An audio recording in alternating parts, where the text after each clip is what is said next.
Welcome to the garage, welcome to the Facebook page, and if you're listening to this as a podcast, welcome to you too.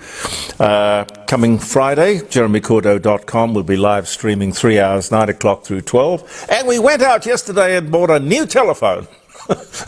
I don't know if it's fair enough to blame the telephone. There's something to do with maybe the signal up here in the foothills. It's tricky. I think it's because the local council say they won't give permission to have towers built. So we're getting the sort of, I don't know, trailing edges or the dregs or something from towers that are far too far away. But it's like the hide of a telecommunications company to sell you something that's not fit for purpose. Anyway, there you go. Now I've got to follow up on that that pharmacy controversy we touched on. And Pete was correcting me yesterday saying, well, look, the whole controversy was about, Pete, you were right. Oh, good. You were right. The whole controversy was about the fact that a pharmacist gets a dispensing fee. And if somebody is on a prescription which has to be filled, renewed every month, the pharmacist is going to get a fee every time it's renewed. But if the customer comes in, and he gets 2 months, well, the pharmacy is not going to get the fee for the second prescription. So I understand now what the kerfuffle was about. I couldn't imagine why saving the poor old customer a bit of shoe leather would be so controversial, but I see what they're on about. I'm sure the government could sit down with the Pharmacy Guild and work out some arrangement. I'm sure the pharmacies want something, the government wants something. I mean, this is negotiation. You just sort it out like grown-up people. Bit of give and take, huh? You don't have to waste hours and hours and hours arguing, just sort it out. We'll come up to the dates and the anniversaries and things. Interesting day today, but we'll get to it later. I mean, the anniversary is not so much the day. This is the day! We are so lucky in this country. I mean, we're in winter.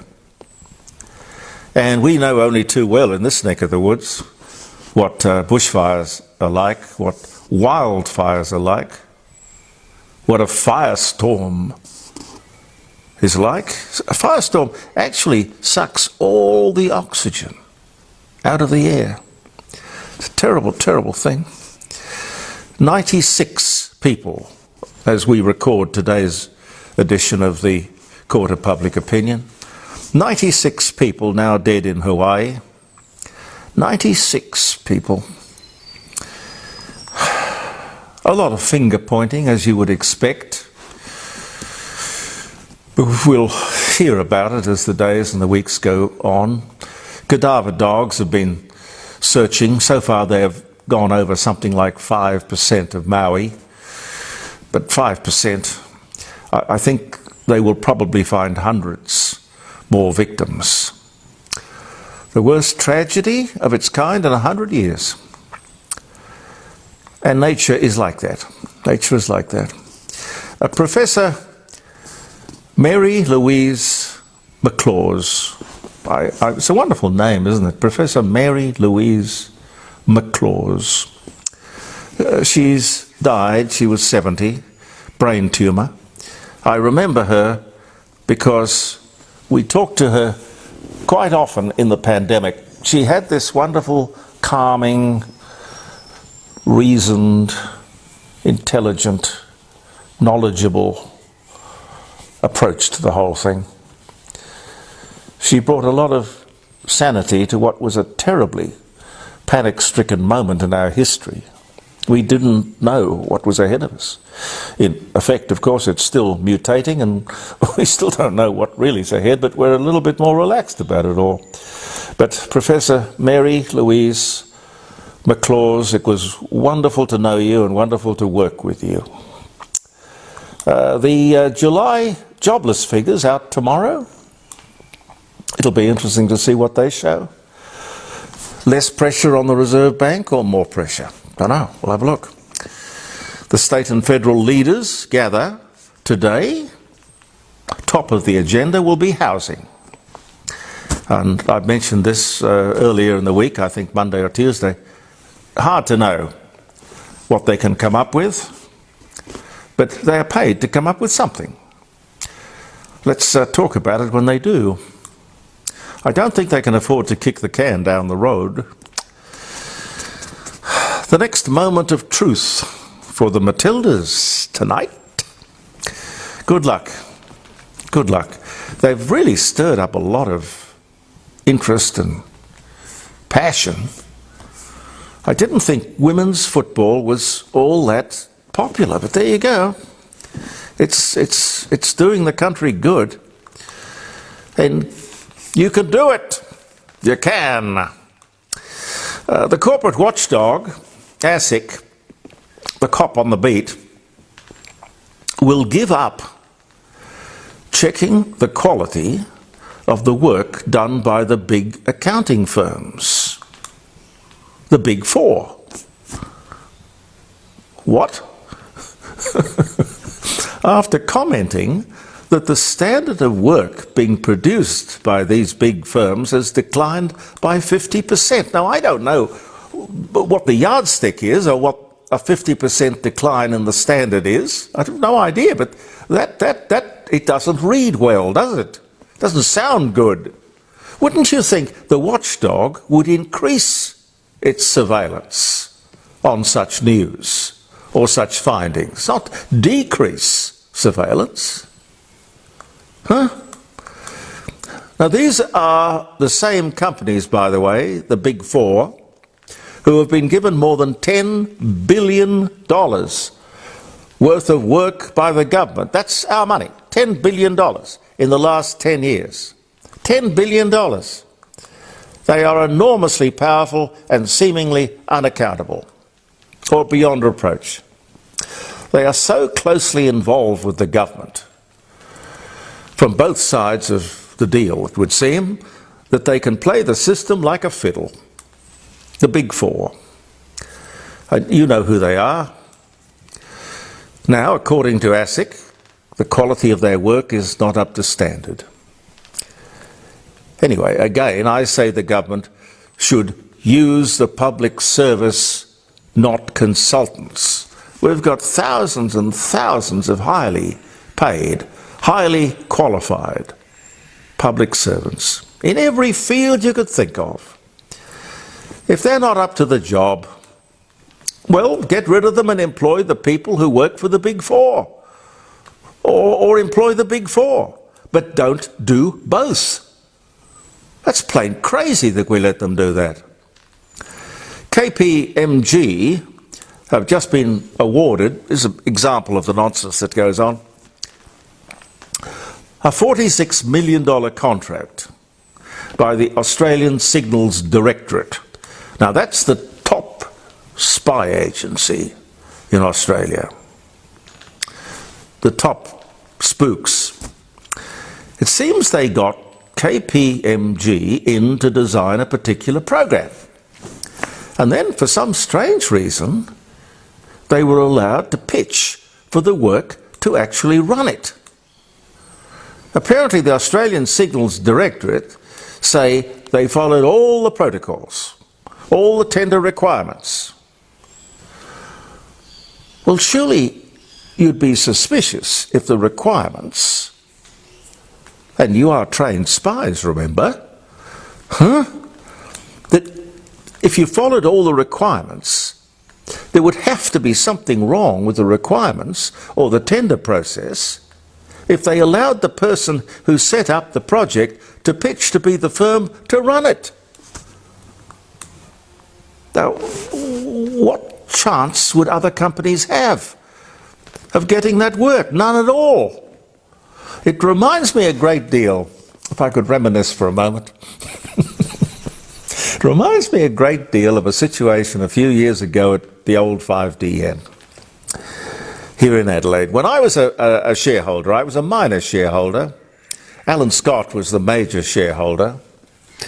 They made the decision to take a very successful talk station on the AM band and turn it into a music station on the FM band. Don't ask me why. Weird. Oh, I know why. Fashion or something. Now, I was managing director. I couldn't do it. I just wouldn't do it. I resigned. I just didn't believe it would work, and history showed that I was right. It didn't work. A risk, anyway, that we didn't have to take. But I didn't have control of the board. Alan Scott did, brought in a consulting company. Note the word. I would never have brought in a consulting company. A consulting company to look for the new management. To take over the new FM radio station. Weeks and weeks went by, and his people, the consultants, called everybody into the boardroom one day to announce the new management team. And the bloke stood up, straight-faced, and said, "Look, we have talked to hundreds and hundreds of possible general managers. We've searched everywhere. We were prepared to headhunt and go the extra mile. We've looked everywhere for the best people. And we are here today, ladies and gentlemen, to tell you that we found us." It was an excruciatingly wonderful moment. They looked everywhere for the best management. They were paid to find a management team. They looked everywhere and they found themselves. Don't you love it? I remember everybody laughed. If you're a consultant, I personally believe if you're a consultant, you can't walk both sides of the street. Have I got time for one more? Ah, dear. Qantas is getting behind the yes vote. You might have heard that. What have they got? What has that got to do with running an airline? I know a lot of big corporations are sitting behind the yes vote and promoting the yes vote. Anthony Toop, when he was with me last Friday on the live streaming show, the jeremycordeaux.com, he said he believed, because he ran a huge real estate company, he'd know, he believed that the big corporates were getting behind the yes vote because the government was either bullying them, paying them, or even blackmailing them. Now, I don't know. I really don't know if that's true. But there must be some reason why these companies haven't consulted their shareholders. I refuse to believe the shareholders would give the board authority to take a political stand on something as divisive, explosive, as dangerous to this country as this voice thing. Anyway, more to come, ladies and gentlemen, and no doubt on Friday we'll get calls on our new telephone. I was okay with the old one because it seemed that we'd taken a bit of a shakedown day with it, and now we have to have another shakedown day with the new phone. I'm sure it'll be all right. What's the date, Pete? 16th. Yep, I got it. The 16th. The 16th, August the 16th, 1977. Oh, dear, dear. This is a sad one. Elvis Presley, American king of rock and roll, Hound Dog, Love Me Tender, Heartbreak Hotel, Suspicious Minds, Jailhouse Rock, King Creole. So many wonderful memories, really. Such a beautiful voice. Wonderful, wonderful voice. Dies at Gracelands at 42. Ridiculous, isn't it? 42, with the clinical cause of death being cardiac arrhythmia. 1977. I remember the day I was driving to work at the radio station in North Adelaide. I was driving to work and I couldn't believe it. Couldn't believe it. I mean, that was another day that the music died.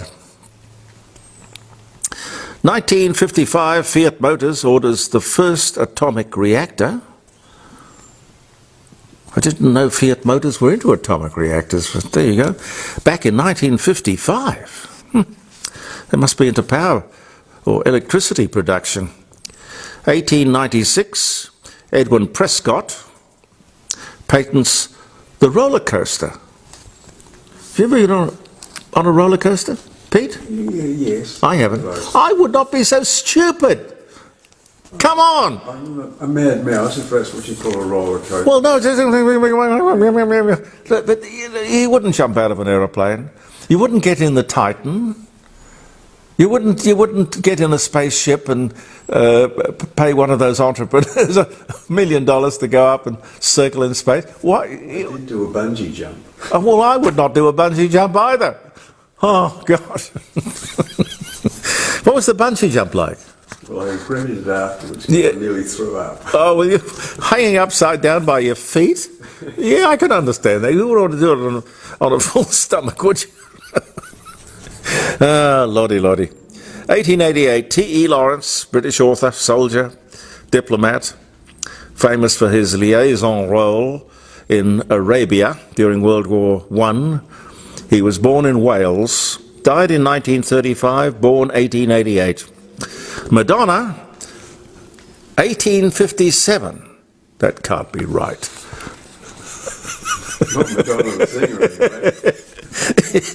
I'm just being silly. No. Madonna, American singer and actress, was born in 1956. Sorry, 1958. Aretha Franklin, American singer, known as the Queen of Soul. Respect, Think, Chain of Fools. Pianist, songwriter. The first female performer inducted into the Rock and Roll Hall of Fame, 1987, dies of pancreatic cancer at 76 on this day in 2018. The first colour sound cartoon, Fiddlesticks, 1930. Whole bunch of ex-Walt Disney people released that. 1962, Steve Carell, the American actor, comedian, The Office, born 62.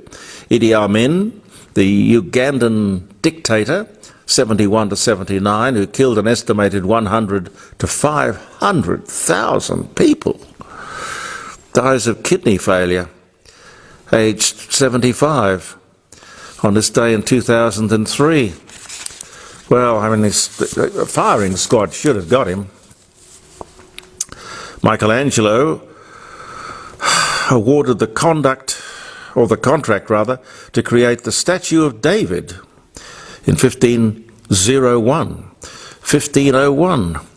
IBM introduces software for artificial intelligence way back in 1968. It's been around for a while, lurking around. Ringo Starr replaces Pete Best as Beatles drummer. First official concert 2 days later. The year, 1962. Britain's Queen Victoria telegraphs US President James Buchanan for the first time by transatlantic telegraph cable. He replies, "It is a triumph more glorious because far more useful to mankind than was ever won by conqueror on the field of battle." He could have just said, "G'day."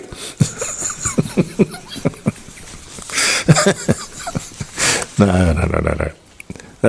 Robert Ringling, the circus master, he was born in Wisconsin in 1897. Robert Ringling, Barnum and Bailey, Ringling Circuses. Yeah, that makes sense. American singer, songwriter Paul Simon, 41, weds American actress Carrie Fisher, 26. They divorced in 84, but married in 83. That lasted 12 months. Oh dear. Anyway, if you remember the day for any reason, I hope it's been a happy one so far, and it'll continue to be a happy one. Thank you very much for viewing the Court of Public Opinion here in the garage. I look forward to your company on Friday, live streaming on jeremycordeaux.com. Believe in yourself. Pete and I will be back soon. Bye for now.